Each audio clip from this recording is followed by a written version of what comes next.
Bom dia, gente. Bom dia. Obrigada por todas as mensagens. Aí, como vocês estão? Como vocês estão se sentindo nessa reta final? Uau, chegou. Escrevam aí para mim, por favor. Como vocês estão se sentindo? Nervosa. Pode abrir o áudio. Sentimentos positivos e negativos são todos bem-vindos. Ansiosa, eu entendo. Eu acho que eu ficaria surpresa se alguém falasse, não, tô tranquila. Porque é uma situação natural que causa muito nervosismo. E como é que vocês estão tentando manejar esse nervosismo? Como é que tem sido isso? Deixa eu abrir aqui para mim. Como é que vocês têm manejado? Eu sei que tem gente que gosta comendo mais chocolate. Eu sou igualzinha. Eu tô comendo, mastigando. Gente, é difícil mesmo. A Vitória falou que eu não aguento mais comer. Tentem, eu acho que assim, sentir estresse e nervosismo faz parte. Agora, busquem estratégias de manejar isso de uma forma que seja saudável para vocês. Se for comer um pouquinho mais, uma semana na vida, eu também não vejo exatamente que grande prejuízo vocês podem ter. Eu faço isso e me ajuda a passar por momentos de estresse. Ou, olha só, como é maravilhoso, cada um é individual. Alguém come mais, outro come menos. Eu sei que tem gente que adora se exercitar, ir para academia, queimar uma caloria, suar para se sentir melhor. E tem gente que acha que isso é o inferno pessoal. Então, eu encorajo vocês a buscar aí, conversar. Eu gosto muito de conversar com amigos, família, desabafar. Isso é realmente uma coisa que me faz super bem, para vocês encontrarem aí um pouquinho de calma e tranquilidade nessa reta final. Falta pouco, falta pouco e daqui a pouco tudo isso acabou e a melhor parte é quando passar. Eu quero compartilhar aqui com vocês a minha tela. Eu quero começar conversando com vocês. Ai, esses últimos dias parece que não passam, né? É uma coisa, gente, eu sou muito solidária com vocês, porque eu tinha muito problema com ansiedade. Eu melhorei muito, porque agora eu já tô mais velha, mas eu lembro você de ser tão nova e ter que administrar tudo isso ter sido um desafio para mim, então eu sou muito solidária com vocês. E eu tô torcendo pensamentos positivos todos para que tudo ocorra bem. É uma prova tão cansativa, nem tão longa. É quase um teste de resistência também. Mas vocês se prepararam, vocês estudaram, fizeram o melhor de cada um de vocês, estão aqui hoje para mais uma vez estudar. Então, vamos com fé, força, que tudo vai dar certo. E eu quero começar a aula de hoje conversando com vocês sobre como que eu e a professora Joana organizamos essa revisão final. Então, eu vou apresentar aqui a minha tela, então eu não vou conseguir olhar o chat, mas escrevam o que vocês quiserem e de tempo em tempo eu venho aqui olhar, tá bom? Façam todas as perguntas, escreve aí, que todas elas vão ser respondidas. Agora é a hora da gente esclarecer o que ainda não ficou claro ao longo do ano. Então, a nossa revisão geral. Como que a gente organizou? Eu fiz uma pesquisa num site que eu não sei se vocês conhecem, que chama SuperProf, que é onde a maioria dos professores de todos os cursinhos, dos super grandes, tipo Ângulo, Tapa, todos eles usam, porque tem as perguntas de vestibular mais recentes. Eu fiz essa pesquisa no dia 11 e no final de semana anterior tinha tido a prova da Unicamp e as questões já estavam lá. Então, ele é super recente e super fácil do professor utilizar, foi por isso que eu usei essa ferramenta. E o que eu pesquisei? Enem, nos últimos 5 anos, o que caiu? O que caiu? E foi assim que a gente delimitou o conteúdo que a gente vai trabalhar nessas duas revisões, na minha aula e na aula da professora Joana. E olha-se aqui o tópico de físico-química. Das 110 questões de químicas que caíram no Enem nos últimos 5 anos, 37 foram de físico-química. Então, grande parte da nossa revisão vai ficar nesse tema, e também foi um tema que em muitas das aulas ao longo do ano eu que trabalhei. Então, esse é um tema relevante da gente estar se debruçando agora ao longo da nossa revisão. Os outros 2 temas que caem mais aqui é atomística e orgânica, e depois vem geral. Então, atomística e orgânica também vão ser completados nessa revisão. Em química geral, acompanham alguns princípios básicos da química que a gente vai usar na resolução dos exercícios de físico-química, atomística e orgânica. Então, dessa maneira, tudo o que a gente vai discutir aqui, a gente também vai revisar geral. Então, esses 4 grandes tópicos que caem com frequência vão ser cobertos nessas 2 revisões. Então, são 2 aulas importantes de vocês estarem refletindo, parando, achando um tempinho na agenda de vocês, como vocês fizeram hoje, para refletir sobre tudo isso. O que exatamente é físico-química? O que exatamente o Enem ou esse site que eu usei considera físico-química? Olha só aqui, ó. Eletroquímica, pilha, termoquímica, cinética, velocidade de reação, pH, pKa, hidrólise de sais, concentração, tudo isso é o físico-química.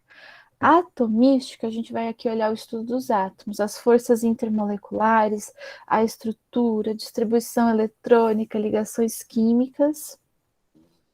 E a química orgânica, que a gente vai ter as reações, as cadeias, polímetros, isomeria.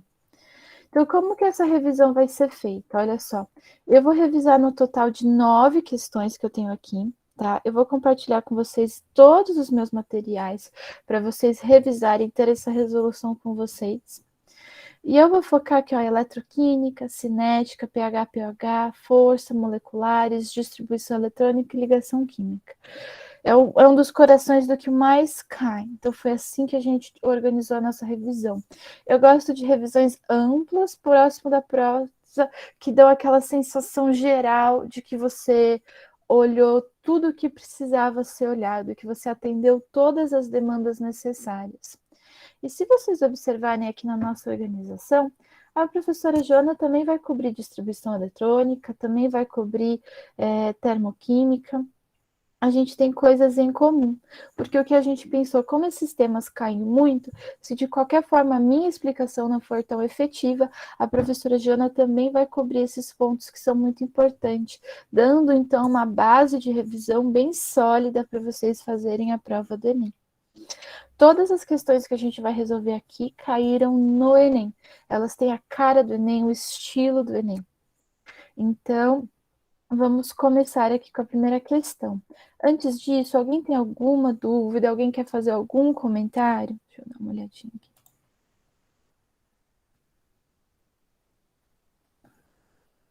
Fazer exercício, né? Olha só, outra estratégia de tentar manejar a ansiedade, fazer exercício, que aí você sente que você está avançando, completando, concluindo.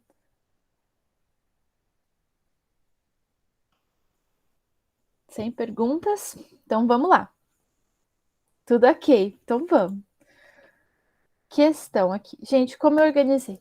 Cada uma das provas, das questões que a gente vai trabalhar tem a questão na íntegra, textinho, pergunta, alternativas. Depois eu criei essa tabela aqui para a gente delinear quais são as importâncias da questão. E depois eu fui um pouquinho além para uma teoria, abrindo um pouquinho a teoria dessa questão, ainda lendo o que a questão traz, para abrir um pouquinho para vocês e dessa forma, se cair uma questão semelhante, cobrindo algo que não era exatamente o que essa questão cobria, estava do lado, a gente já engloba tudo isso aqui. Então, eu vou começar lendo o texto para vocês.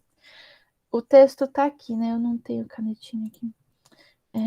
O texto está aqui. Antes da gente fazer a leitura do texto, a gente vai treinar, ler a pergunta.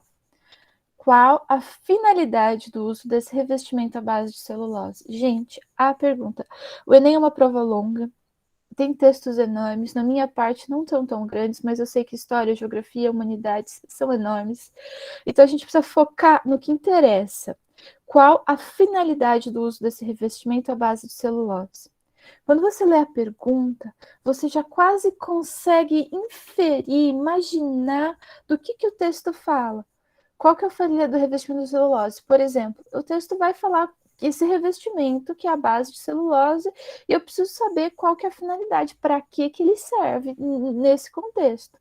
Então vamos ler o texto, eu vou ler para vocês.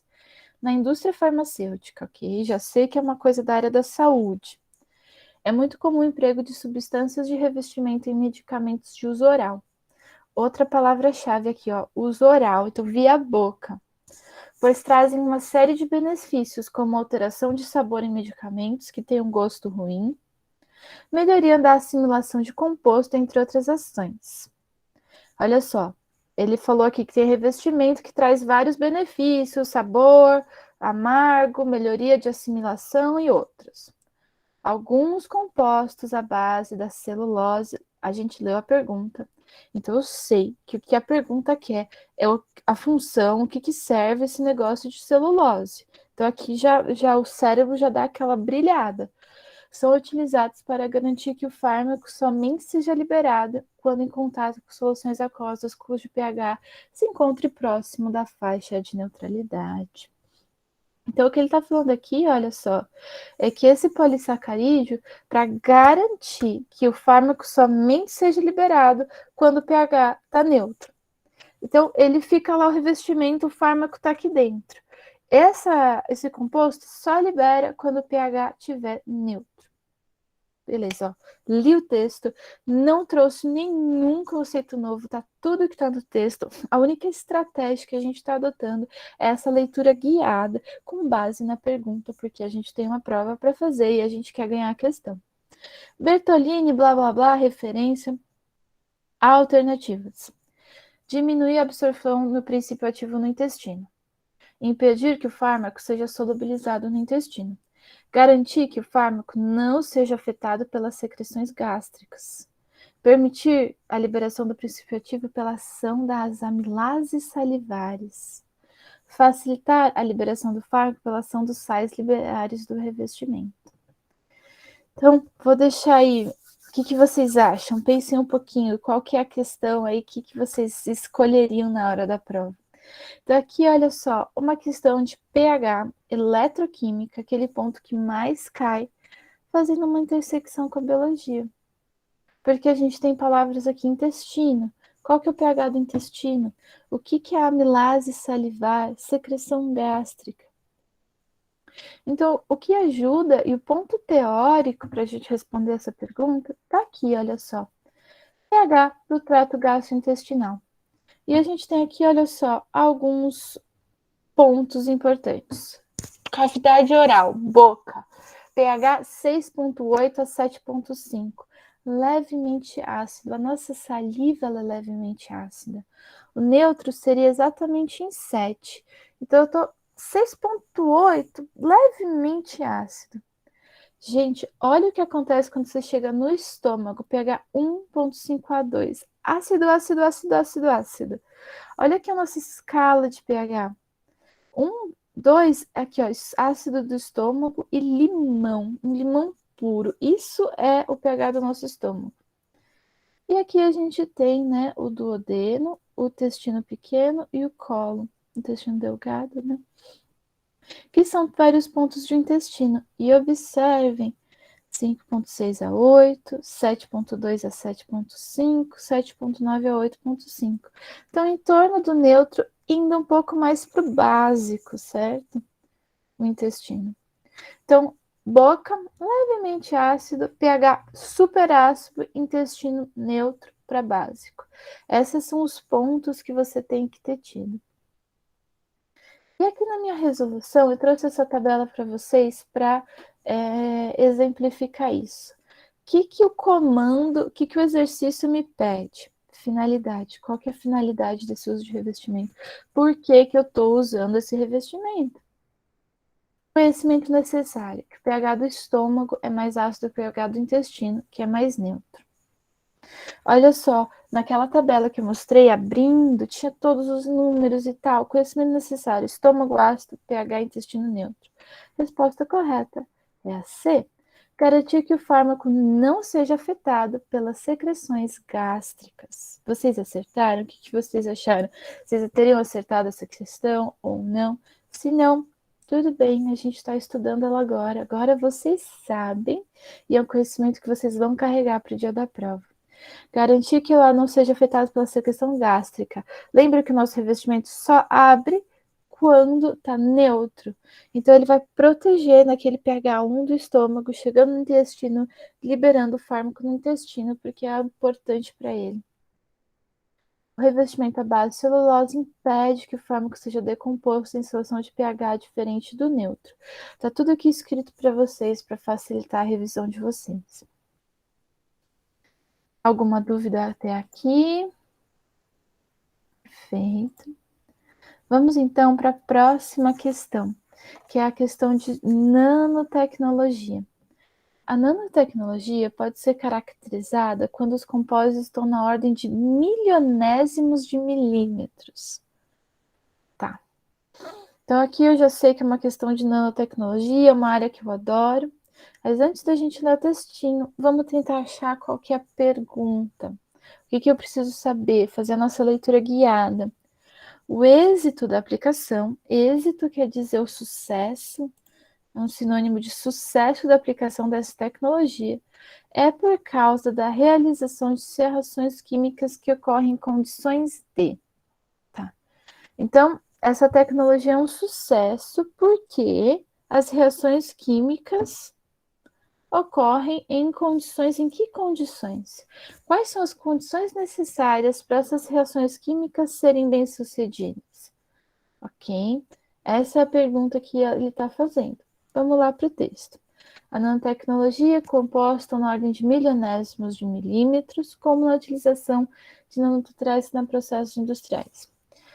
O Enem faz muito isso, ele coloca essas palavras, milionésimos de milímetros, processos catalíticos, blá, blá, blá. Coloca um monte de palavra que pode gerar ansiedade, pode gerar confusão. Mas a gente leu a pergunta. Nada disso é importante. O que é importante dessa pergunta é saber qual a condição da reação causa o êxito dessa aplicação. O que o texto falou é que é uma coisa muito pequena. O uso desses materiais aumenta a eficiência da produção, consome menor energia e gera menores quantidades de resíduo. Já sabia que era bem sucedida porque eu li a pergunta primeiro, são exemplos de como ela é bem sucedida. O sucesso dessa aplicação muitas vezes está relacionado ao aumento da velocidade da reação química envolvida. Palavra-chave importante: aumento da velocidade da reação química. Tem que trazer, abrir a caixinha no cérebro. O que aumenta a velocidade de reação química? Essa é a condição que a gente precisa saber, que faz com que as reações químicas sejam bem-sucedidas utilizando essa equação química. Quais são as velocidades de reação importantes? Temos aqui alta pressão, alta temperatura, excesso de reagentes, maior superfície de contato, elevada energia de ativação. Podem, por favor, escrevam aí A, B, C, D ou E, para a gente ver qual vocês acertariam, se acertariam ou não, como vocês responderiam essa pergunta.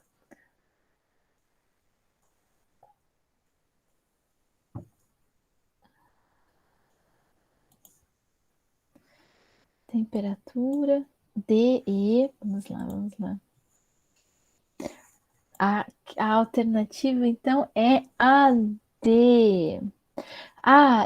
Observem a pegadinha. Ele fala aqui de processo catalítico e tem uma alternativa com energia de ativação que tem a ver com os catalisadores. Nós vamos ter uma questão mais a fundo disso daqui a pouco, mas essa é a pegadinha aqui. Agora vocês sabem.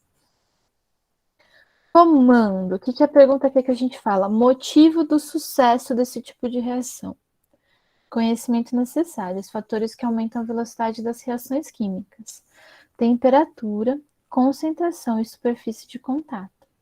A resposta correta é a D. E é o porquê que essa é certa. Quanto maior a superfície de contato, maior a velocidade de reação. E aqui eu trouxe alguns slides para a gente discutir isso, sobre os fatores que influenciam a velocidade da reação. Antes da gente ir, vamos aqui pensar na nanopartícula, que é muito pequenininha. Com isso, você tem uma superfície de contato que é enorme. Aqui, um ótimo exemplo para a gente exemplificar isso é quando você tem um tablet de vitamina C. Vocês tomam isso? Eu lembro de quando eu era menor, eu sempre comprava o tabletzinho efervescente que você põe na água e ele começa a efervescer. A diferença, se você coloca ele inteiro, demora um tempão. Se você quebra ele, macera ele, ele fica em 1000 pedacinhos, aumentando a superfície de contato, ele vai ser bem rapidinho. Antes, o tablete inteiro, você tem a superfície de cima, de baixo, o entorno e só. Quando você quebra, cada pedacinho tem a sua área e você aumenta isso. Isso faz com que a água tenha mais áreas de conexão com aquilo, fazendo com que a reação seja mais rápida. Você cria espaço para a reação acontecer. E é exatamente o mesmo princípio que acontece com uma tecnologia tão pequena, de milionésimos de milímetros. Então, é a 90ª parte de 1 milímetro. É muito pequeno. Então, a gente tem a maior superfície de contato. Eu já vi em 2 ou 3 provas questões de nanotecnologia. Então, foi por isso que eu quis trazer essa questão, porque eu estou identificando que talvez seja uma tendência, uma vez que isso está uma área da ciência que está crescendo bastante, ser vista em questões de vestibular também. Então, agora vamos para a nossa revisão. Quais fatores influenciam a velocidade? Nós temos aqui 4: superfície de contato, temperatura, catalisador, concentração de reagentes. Superfície de contato, olha só aqui o exemplo que eu falei, temos aqui, ó. Aqui eu tenho um pedaço de mármore numa solução ácida. Aqui eu tenho, olha, um bloco, parece um bloco grande de mármore, e aqui eu tenho um pozinho de mármore. O mármore é, então, aqui, ó, o carbonato de cálcio. E a reação que está acontecendo é o carbonato de cálcio em HCl, formando CaCl2 mais água mais CO2. Olha só, aqui a gente tem todos os coeficientes estequiométricos: CaCO3, 2HCl, 2CO, um cálcio aqui, um carbono aqui, 3 oxigênios, tenho 2 aqui, 1 aqui, 2 hidrogênios, 2 Cl2. Perfeito, balanceado, tudo certo. Essa é a reação. Ela acontece tanto em pó, tanto em pedaço. Ela acontece. Mas a velocidade que ela acontece é importante. Quando a gente pensa em processos industriais, a velocidade é muito importante. É a diferença do faturamento daquela fábrica, é a diferença da logística daquela produção. Imagina se isso está sendo realizado, você falar, quanto tempo vai demorar para eu dar início à segunda etapa do processo? E a pessoa fala, não sei. É muito importante a gente entender a velocidade e entender o tempo que as reações levam e como tornar isso mais rápido. E o aumento da superfície intensificou a velocidade da reação, mas não a quantidade do produto formado. Portanto, o volume de CO2 produzido será o mesmo. Gente, a quantidade de reagente inicial, quantidade de reagente de produto igual. A velocidade que muda. Olha só aqui, ó, volume de CO2, que é o produto sendo formado. Em pó, olha como é rápido. Olha só, vamos fingir que aqui é 5 minutos. 5 minutos ele já fez tudo. E aqui, olha só, sei lá, 5 vezes o tempo, algo assim. Superfície de contato, maior superfície, maior velocidade. Temperatura. Quanto maior a temperatura, maior a velocidade. Para exemplificar isso, toda vez que aumenta 10 graus Celsius, a temperatura dobra. Olha só, eu tenho aqui 5 graus Celsius, a velocidade é V. 15 graus Celsius, a velocidade é 2V. E 25 graus Celsius, a velocidade é 4V. Vai aumentando. Eu acho isso aqui bem autointuitivo, porque quando a gente tem a maior temperatura, as moléculas estão mais se agitando, o que causa as colisões favoráveis, realizando, então, a produção dos produtos. Maior temperatura, maior velocidade, maior superfície de contato, maior velocidade. E há um catalisador, a gente vai conversar mais sobre isso mais para frente. Os catalisadores criam um caminho alternativo, um atalho, um caminho menor. que exige menor energia de ativação, fazendo com que a reação se processe de maneira mais rápida. Não é tudo de bom? Imagina assim, eu quero ir para academia, eu quero fazer exercício, eu quero emagrecer ou ter os braços musculosos, sei lá. Eu quero alguma coisa assim. Se eu te falar, então, eu tenho um caminho mais fácil. Você não precisa ir para academia, menos esforço, menos dinheiro, menos tudo, e você vai chegar no mesmo resultado. Não sei se isso existe, por exemplo, que eu dei da academia, talvez não, mas para alguns processos químicos sim existe, e esse caminho são os catalisadores. Olha só, o catalisador aqui é a linha azul. Reação com catalisador, reação sem catalisador. Olha, sem catalisador, você indo lá na academia todo dia de manhã, trabalhando, todo esse trabalho. Com catalisador, você sabe nem metade do caminho, muito mais rápido. Mas você sai do mesmo lugar e chega no mesmo lugar. O destino e de onde você sai para onde você vai não muda, mas é mais rápido. Então, quando você tem um catalisador, a velocidade é maior. Mas vamos ver aqui algumas observações sobre os catalisadores. Um catalisador acelera a reação, mas não aumenta o seu rendimento. Ele produz a mesma quantidade. O catalisador não altera a variação de entropia.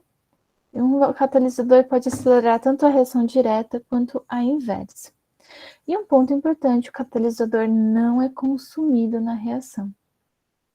E ele diminui a energia de ativação. Muito bem. Concentração.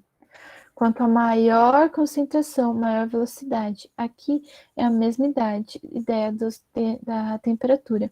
Quando eu tenho uma concentração alta, todas essas minhas moléculas, elas estão agitadas, se movimentando, batendo uma na outra, e eu tenho maior probabilidade de ter uma colisão efetiva, gerando então o meu produto. Então, aqui a gente viu os 4 principais fatores que influenciam a velocidade.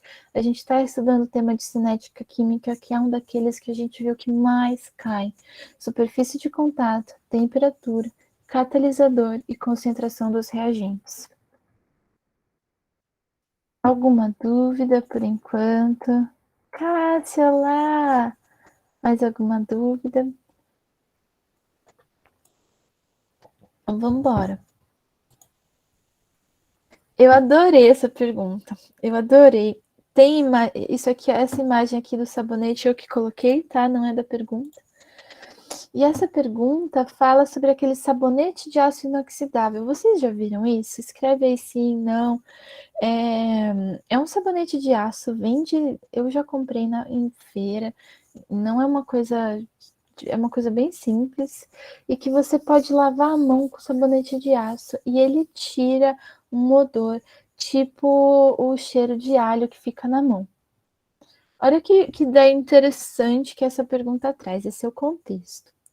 E ela já traz aqui 2 estruturas, né? Que dá aquela. Não sei você, se você se sente e fala, estrutura legal, vai me ajudar, ou se você fala, ixi, o que será que essa pergunta vai me pedir? E vamos ver aqui, olha, qual que é a pergunta? A gente quer saber o que a pergunta nos quer de nós. Na conversão de 1 em 2, então, na conversão da estrutura 1 aqui, na estrutura 2, o sabonete atuará como 1. O que o sabonete faz? Então, eu já sei pela pergunta que o 1 vira o 2. Não preciso saber mecanismo de reação, não preciso saber como. Eu sei que o 1 vira o 2. Olha só, já é dado do exercício.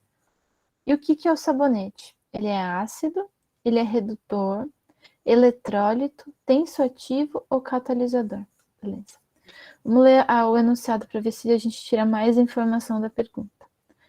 O odor permanece nas mãos após o contato com alho, pode ser eliminado pela utilização de um sabonete de ácido inoxidável, constituído de aço inox 74%, cromo e níquel. Então foi o contexto que eu falei para vocês, aquele cheiro ruim de alho na mão, que você lava com sabonete de aço e tira. E é composto de aço inox 74%, cromo e níquel, beleza. A principal vantagem desse sabonete é que ele não se desgasta com o uso. Olha só que informação importante, ele não se desgasta com o uso. Tá sempre igual. Considere que a principal substância responsável pelo odor de alho é a alicina. Sério, a principal proteína do alho chama alicina. Estrutura 1. E que para que o odor seja eliminado, ela tem que ser transformada na estrutura 2. Estrutura 1, cheiro ruim, alicina. 2, cheiro vai embora. Isso transformado no isso. Então a gente já sabe que isso acontece. O exercício tinha nos falado. A gente precisa saber como que esse sabonete vai atuar. Eu vou dar agora 10 segundos para vocês responderem aí. A, B, C, D ou B?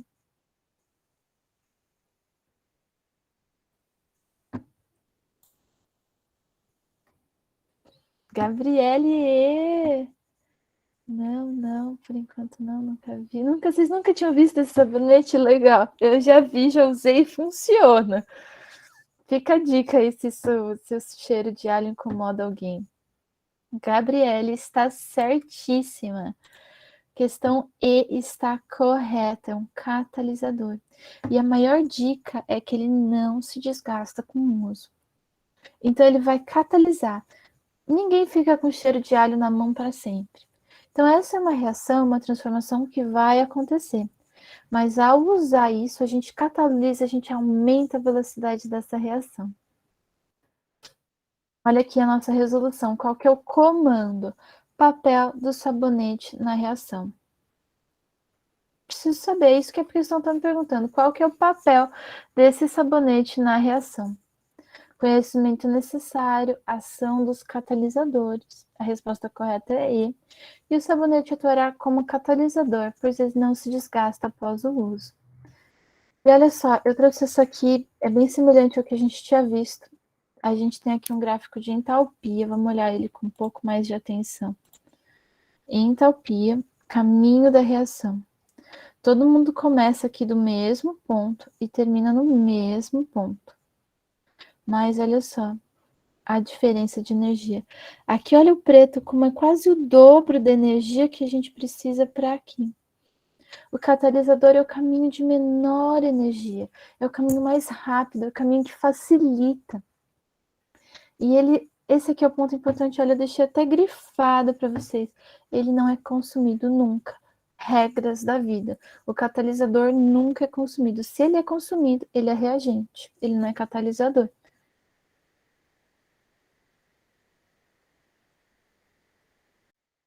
Sim, ele é reagente. Ele não é catalisador e também não é produto.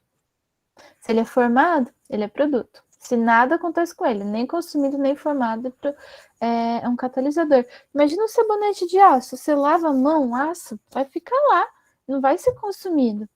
Mas a reação da alicina sendo transformada naquele seu produto vai ocorrer de maneira mais rápida, eliminando esse odor desagradável das mãos. Muito bem. Alguma dúvida? Dúvidas? Escrevam agora. Muito bem. Agora, mudando um pouquinho de tópico, a gente vai trabalhar essa questão aqui de potencial de redução. Então, até agora a gente estava falando bastante de velocidade de reação, catalisador e tudo isso, e agora a gente vai aqui mudar um pouquinho para, igual eu falei para vocês no início, abranger o maior número de conhecimentos possíveis para trabalhar com vocês. E aqui está então o nosso tema: potencial de redução. Eu observo que quando eu faço uma prova, parece que quando você bate o olho no exercício e tem uma tabela, ou uma equação, ou qualquer coisa, o olho já vai, parece que você já cria uma expectativa em relação a perguntas antes de qualquer coisa, só porque tem essa tabela aqui. Eu acho que isso pode te ajudar, isso pode ser uma vantagem. Você vê uma tabela, semi-reação de redução, fala, ok. Só tome cuidado se de alguma forma ver uma tabela ou uma estrutura muito maluca, não cria um gatilho de ansiedade que não é necessário. Olha só a última pergunta aqui, ó. Dupla ligação, ligação de enxofre, tem um menos, um mais, um CH2. Fala, ai meu Deus, eu não lembro o nome não lembro se é metil, se é etil, eu não lembro se é etil, eu não lembro. Aí você fala, calma, essa pergunta aqui não perguntou nada disso. que precisava saber a história do catalisador. Então, às vezes é bom, porque você olha a questão e fala, ah, vai dar bom. Às vezes você olha e você pode se sentir ansioso. Então, lê a questão primeiro. Gente, eu vejo isso muito comum no Enem, trazer um texto complicadão. Ó, aqui a inox, 74%, às vezes pode criar esse pensamento de, eu não lembro as ligas metálicas, qual que era qual mesmo, tem cromo, qual que tinha cromo. Não, a questão nem pergunta isso. Por isso que a primeira linha aqui, o comando, o que a pergunta quer? É nisso que eu preciso saber. O resto não é um momento, assim, se você tem curiosidade, se quer estudar, a gente vai atrás. Mas agora deixa de fazer a prova e focar no que a questão pergunta, porque é uma prova longa, você tem várias disciplinas para cobrir. Então, qual que é a pergunta? Qual é a outra espécie que está presente na composição da mistura sólida comercial para aumentar sua eficiência?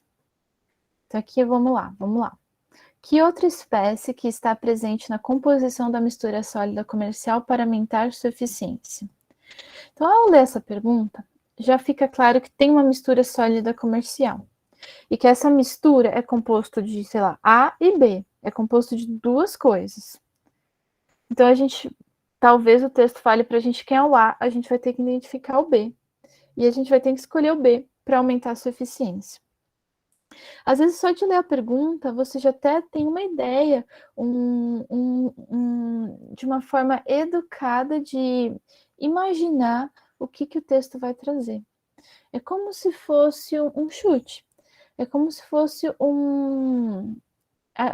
inferir é a palavra correta. Inferir é quando você lê algo e você vai além do que está escrito ali no texto. Então você infere, ok, mistura A e B. Tem que ser, se não fosse, não seria mistura.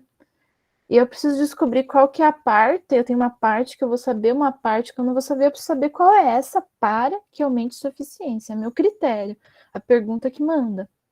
E eu tenho aqui, ó, alumínio, cobre, cobalto, ferro e chumbo. Beleza. E olha só, esses caras aqui estão na tabela, ó, ferro, alumínio, cobre, cobalto, chumbo.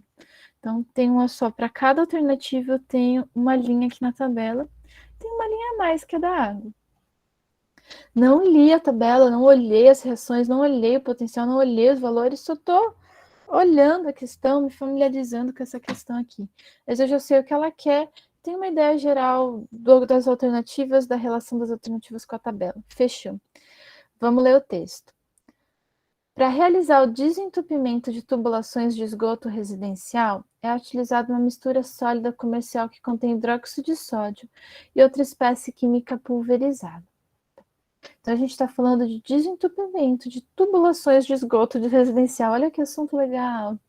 Desentupimento, ok? Para eu desentupir, eu uso uma mistura sólida comercial. Oh, mistura sólida comercial. Olha só. Mesma palavra que está aqui é a que está aqui, ó. Que contém hidróxido de sódio e uma outra espécie química pulverizada. Perfeito, fechei. Sei que a minha mistura sólida contém o hidróxido de sódio, NaOH, e um outro cara, que eu preciso descobrir quem é para ter a melhor eficiência. Beleza. Quando essa mistura é adicionada à água, então a gente tem o NaOH com carinho, eu vou botar ele na água, ocorre uma reação que libera gás hidrogênio, e a energia na forma de calor aumenta a eficiência do processo de desentupimento. Então, lembra que a pergunta fala ali, ó, qual que é a composição para aumentar a sua eficiência? O texto está me falando, aumenta a eficiência quando libera gás hidrogênio. Perfeito. Então, gente, aqui nessa questão eu tenho muitas questões interessantes. Eu estou procurando aqui se eu tenho. Deixa eu abrir aqui para vocês a lousa interativa, porque eu quero ressaltar alguns pontos dessa questão. Tá abrindo aqui.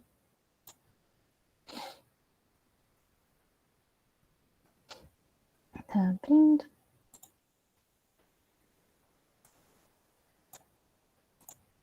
Vamos aqui dividir a tela. Então, aqui os pontos importantes dessa questão são mistura, que eu sei que é o NaOH, mais o cara X que eu quero descobrir. Você pode escrever, a prova é sua, rabisque o quanto você quiser, grife, eu gosto muito de grifar, não precisa copiar, você não perde tempo, já tá ali. Então, eu sei que é a mistura. E eu sei que é eficiente quando tem libera H+. Gente, questão me falou. Até agora não foi cobrado nenhum conhecimento que vocês tragam, foi leitura. Vamos rever isso aqui, ó. Para realizar o desentupimento, usa a mistura que contém NaOH mais alguém. Coloquei aqui, né? NaOH mais alguém que eu quero descobrir. Quando essa mistura é adicionada na água, quando eu misturo, isso aqui pode ser a parte confusa. A mistura é adicionada, mas o que que é? É porque essa mistura que ele está se referindo, olha só, gente, é a mistura sólida comercial que o exercício traz essa nomenclatura. Ocorre uma liberação que libera gás hidrogênio, que aumenta calor, que aumenta eficiência. Beleza. Qual que é a pergunta mesmo? Qual é a outra espécie que está presente na composição da mistura sólida comercial para aumentar a sua eficiência? Então, a gente precisa achar um X aqui, ó, que faz a liberação do H+. Dado do exercício, foco na pergunta. Vamos para o conhecimento agora. Considere os potenciais padrão de redução da água e outras espécies em meio básico, expresso no quadro. Tá. Então, para eu resolver isso, eu preciso agora encarar essa tabela aqui. Vamos lá. Tabela. Temos aqui o potencial de reação da água, né? A água mais 2 elétrons. Então, a gente vai aqui quebrar a água, né? A gente vai estar... E ela vai formar aqui hidrogênio mais 2 moléculas de OH. Lembra que o hidrogênio, né? Que é o que gera a reação. Então, a gente precisa fazer com que essa reação aconteça. A gente precisa doar elétrons para a água. É isso aqui que é a minha primeira parte de resolução desse exercício. Eu preciso que esse meu X doe elétrons para a água. Eu preciso que alguém doe elétrons para a água para esse cara acontecer. E a gente tem agora que lembrar a ideia do potencial de reação. Qual é o maior potencial de oxidação? Maior chance dele doar elétrons. Interessante, né? Então, olha só, temos menos 0,73, menos 2, menos 0,8, menos 0,58. Então, geralmente, quando tem tabela, você vai fazer uma comparação entre valores. Você precisa saber quem é o maior e quem é o menor. Então, o alumínio aqui, ele é o mais negativo.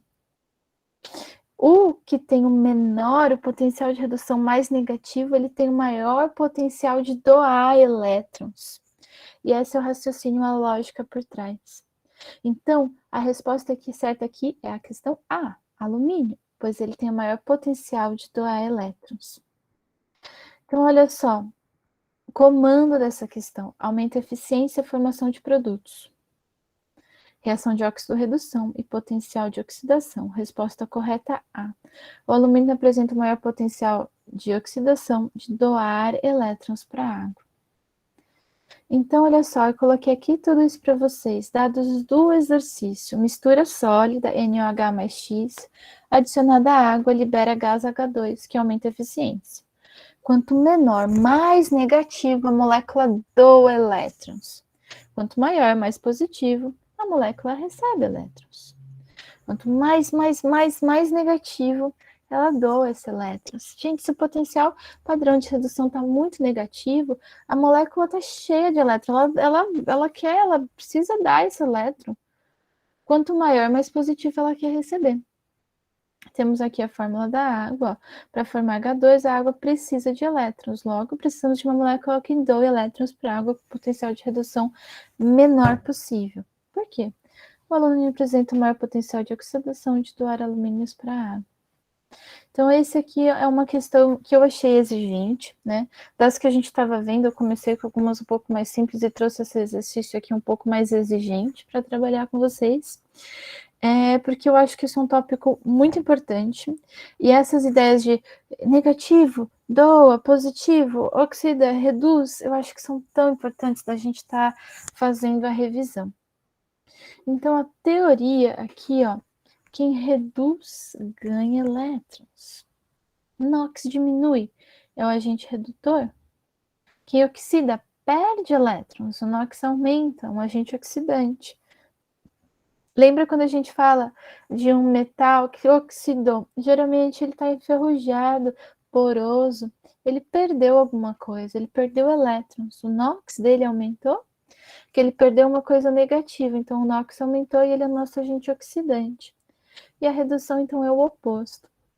E temos aqui um exemplo, olha só, do zinco, que tem o NOx zero, reagindo com o cobre, que tem o NOx mais 2. Então, aqui são os nossos reagentes. Os produtos, o zinco ficam com mais 2 e o cobre zero.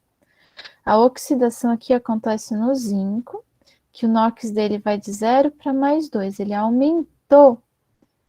Então, é a oxidação. E aqui, ó, a redução.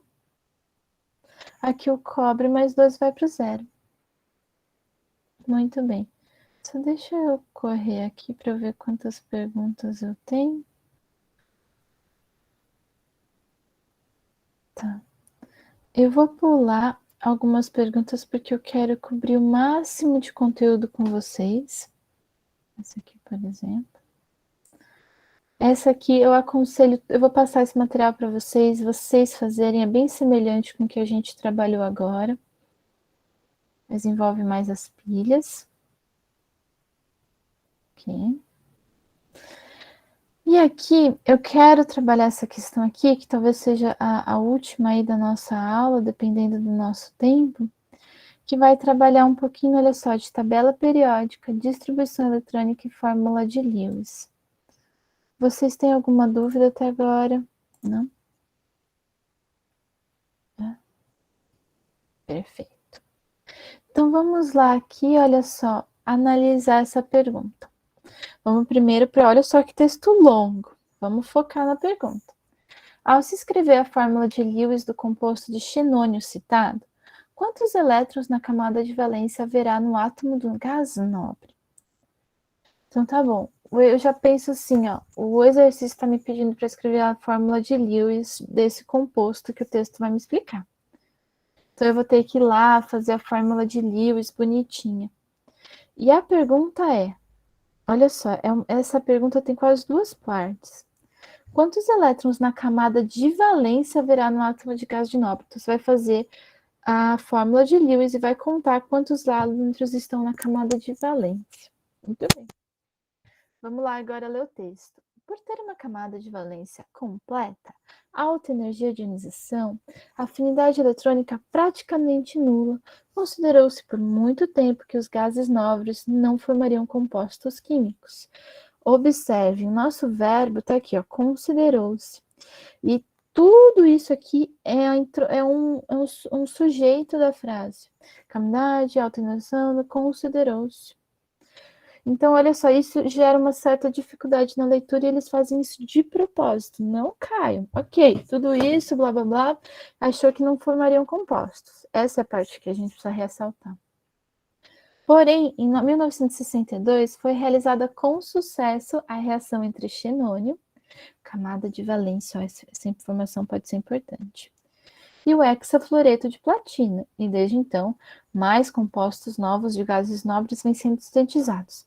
Olha só, esse texto está falando assim, gases nobres, todo mundo achou que tinha camada perfeita, não reagia com ninguém, porém, em 1962 alguém reagiu e fez. Então já traz um pouco uma quebra no estudo de vocês, o que pode gerar insegurança. Reação entre o xenônio e o hexafluoreto de platina aqui. Tais compostos demonstram que não se pode aceitar acriticamente a regra do coteto, acriticamente, sem críticas, na qual que se considera numa ligação química os átomos tendem a adquirir estabilidade, assumindo a configuração eletrônica do gás nobre. Dentre os compostos conhecidos, um dos mais estáveis é o difluoreto de xenônio, no qual dois átomos de halogênio flúor se ligam covalentemente ao átomo do gás nobre e ficarem com os átomos de valência. Então, vamos aqui voltar para a minha página aqui. Ele me fala assim, essa é a parte importante, que é o composto que a gente precisa saber. A gente tem o xenônio, e ele fala que vai ter dois flúors. Olha só, vou reler. Difluoreto de xenônio, 2 flúors, 1 xenônio. 2 átomos do halogênio flúor, camada de valência 2s, 2p5, se liga convalentemente ao álbulas para ficarem com 8 elétrons de valência.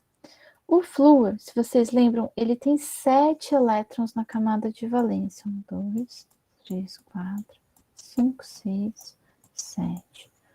1, 2, 3, 4, 5, 6, 7.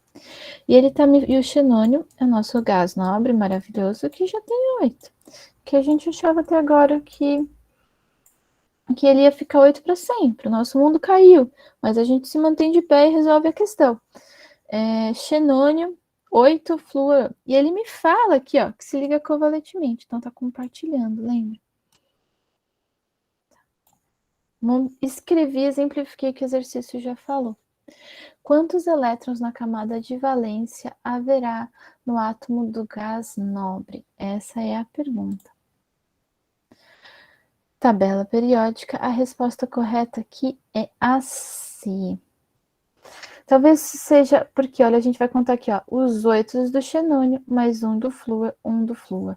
9, 10. 10 átomos na camada de valência do xenônio. O que vocês acharam dessa questão? Foi complicada? Eu não acho que é um composto difícil de desenhar. Não acho de maneira nenhuma. O flúor é um que a gente vê demais, então talvez vocês já tenham na memória que ele tem 7 camadas, 7 elétrons na camada de valência. O exercício traz isso, olha só. 2s2, 2p5, 2p6, né? O P vai até 6, então falta 1. Eu acho que aqui o maior desafio é o texto. O texto tem vários pontos que podem gerar confusão. A introdução longa para falar essa quebra de paradigma de que, nossa, o xenônio vai fazer reação e agora eu nunca tinha pensado nisso.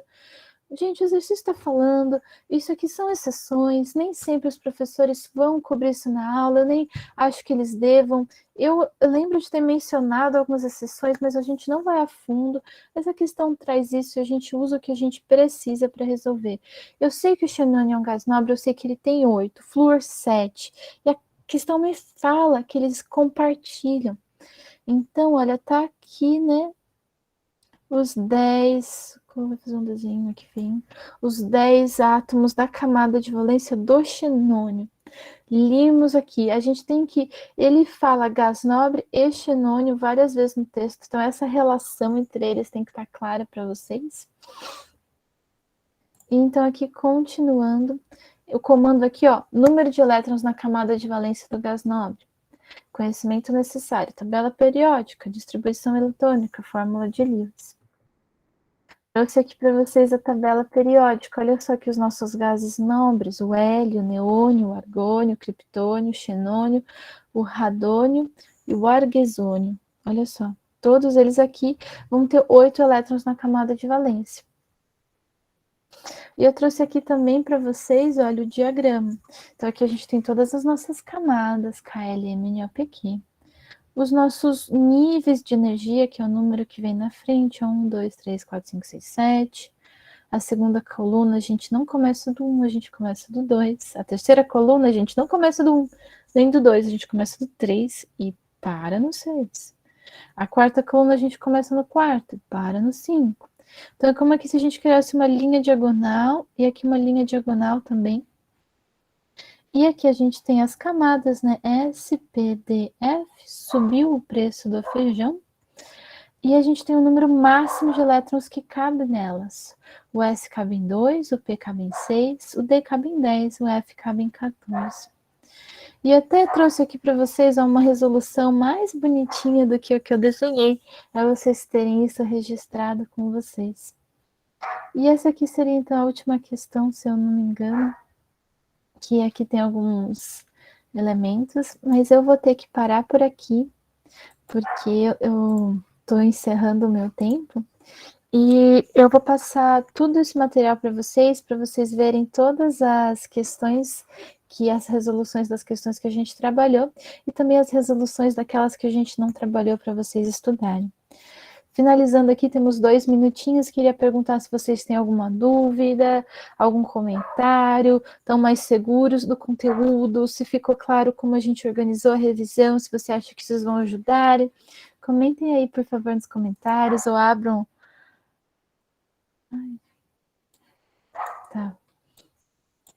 Tá certo. O agente redutor, vamos abrir aqui meu slide sobre isso. Explicar isso.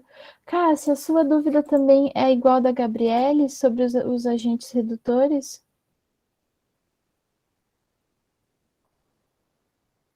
Vamos aqui.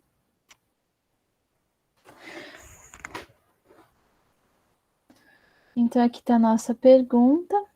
O agente redutor é o que vai sofrer a oxidação. Exatamente, está certinho. E o agente oxidante é o que sofre redução. Está certinho. Foi ótimo. É sobre a última questão. Cássia, a última questão que a gente trabalhou foi essa aqui sobre o diagrama das diagonais. Vou explicar para você usando aqui a resolução que eu já trouxe. O que o exercício nos fala? Que a camada de valência do xenônio tem 8 elétrons. E do nosso estudo sobre elétrons, sobre os gases nobres, a gente já sabe que tem 8. Ele está perfeito, tem 8. É a regra do octeto, tudo completo. Perfeito. O flúor tem só 7. Ele precisa de 1 para atingir o 8, que é a nossa regra mágica. E o exercício me diz que ele tem um xenônio e 2 flúors. E que eles estão fazendo uma ligação covalente com o xenônio, o que exige a compartilhação de elétrons. Então, o xenônio fica com 8 na camada de valência, mais um desse flúor aqui, mais um desse flúor aqui. E com isso ele vai ficar com 10 elétrons. Ficou claro agora? Obrigada, Gabriele. Ficou claro? Cássia? Deixa eu parar aqui. Se vocês tiverem qualquer dúvida, eu também vou deixar o meu WhatsApp à disposição. Vocês podem pedir para